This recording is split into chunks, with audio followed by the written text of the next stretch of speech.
Hello friends, welcome back to my channel home made వంటలు. నిన్నటి వీడియోలో మనం సేమియాతో ఇడ్లీ ఎలా ప్రిపేర్ చేసుకోవాలో చూసాం కదా. అందులోకి వేసిన అల్లం చట్నీ ఎలా ప్రిపేర్ చేయాలో ఈరోజు వీడియోలో చూద్దాం. మనం ఎప్పుడైనా హోటల్లో ఇడ్లీలు తిన్నప్పుడు పల్లీ చట్నీతో పాటుగా తీయగా ఉండే అల్లం చట్నీ కూడా వేసిస్తారు కదా.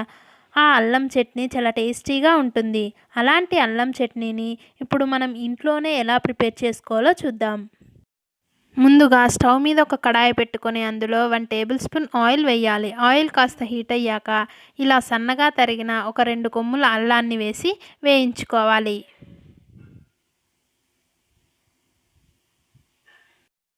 అల్లం కాస్త వేగిన తర్వాత ఇప్పుడు ఇందులో ఒక 7-8 పచ్చిమిర్చీలను ఇలా 2 ముక్కలుగా కట్ చేసి వేసుకోవాలి. ఈ అల్లాన్ని, పచ్చిమిర్చిని ఒక 2 నిమిషాల పాటు ఇలా వేయించుకున్న తర్వాత ఇప్పుడు ఇందులో కొద్దిగా కొత్తిమీరను వేసుకొని వేయించాలి. ఇలా దీన్ని కూడా ఒక నిమిషం పాటు వేయించుకున్న తర్వాత ఇప్పుడు వీటిని ఒక మిక్సీ జార్లోకి తీసుకొని చల్లారనివ్వాలి.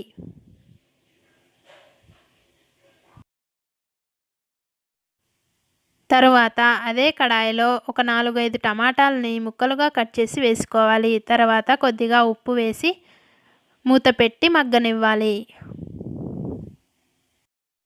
టమాటా ఇలా పూర్తిగా ఉడికిన తరువాత దీన్ని కూడా చల్లారనివ్వాలి. ఇప్పుడు మనం ముందుగా వేయించుకున్న పచ్చిమిర్చి, అల్లాన్ని కొద్దిగా సాల్ట్ వేసుకొని మెత్తగా గ్రైండ్ చేసుకోవాలి.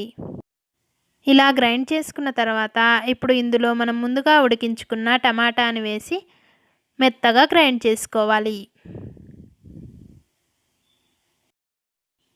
ఇలా ఒకసారి గ్రైండ్ చేసుకున్న తర్వాత ఇప్పుడు ఇందులో మన రుచికి సరిపడా బెల్లాన్ని యాడ్ చేసుకొని మరొకసారి గ్రైండ్ చేసుకోవాలి.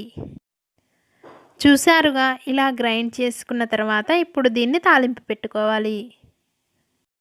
తాలింపుకి స్టవ్ మీద ఒక కడాయి పెట్టుకొని అందులో 1 టేబుల్ స్పూన్ ఆయిల్ వేసి ఆయిల్ హీట్ అయ్యాక అందులో 1 టేబుల్ స్పూన్ పోపు దినుసులు, ఒక ఎండుమిర్చి, ఇవి కాస్త వేగిన తర్వాత ఒక 2 రెమ్మల కరివేపాకు వేసి స్టవ్ ఆఫ్ చేయాలి. ఇప్పుడు మనం ముందుగా గ్రైండ్ చేసుకున్న అల్లం చట్నీని ఒక బౌల్లోకి తీసుకోవాలి. ఇప్పుడు ఇందులో తాలింపు వేయాలి. అంతే, ఎంతో టేస్టీగా ఉండే అల్లం చట్నీ రెడీ అయినట్లే. ఫ్రెండ్స్, ఈ అల్లం చట్నీని మీరు కూడా ట్రై చేసి ఎలా వచ్చిందో నాకు కమెంట్ సెక్షన్లో చెప్పండి. ఈ వీడియో నచ్చితే లైక్ చేయండి, షేర్ చేయండి. అలాగే ఇలాంటి మరిన్ని రెసిపీస్ కోసం నా ఛానల్ని సబ్స్క్రైబ్ చేసి పక్కనే ఉన్న బెల్ సింబల్ని క్లిక్ చేసి ఆల్ అనే ఆప్షన్ క్లిక్ చేయండి. Thank you for watching in this video.